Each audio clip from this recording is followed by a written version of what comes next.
BMKG keluarkan status siaga fenomena bulan raksasa ancam wilayah pesisir Indonesia.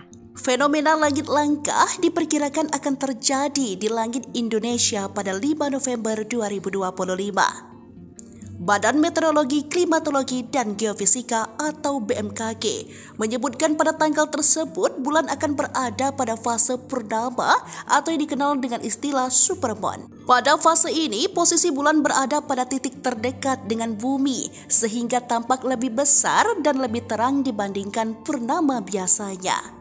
BMKG juga menghimbau masyarakat di wilayah pesisir untuk tetap waspada terhadap potensi pasang maksimum air laut yang dapat terjadi selama fenomena supermoon berlangsung. Badan Meteorologi, Klimatologi, dan Geofisika atau BMKG mengeluarkan peringatan dini cuaca ekstrim yang berpotensi melanda sejumlah wilayah di Indonesia, termasuk potensi banjirop di wilayah pesisir sepanjang November 2025. Potensi banjirop itu diakibatkan oleh adanya supermoon beaver pada 5 November 2025. Bulan purnama merupakan kondisi ketika bulan berada dalam jarak terdekat dengan bumi. Adanya fenomena fase dan bulan purnama pada tanggal 5 November 2025 berpotensi meningkatkan ketinggian air laut maksimum.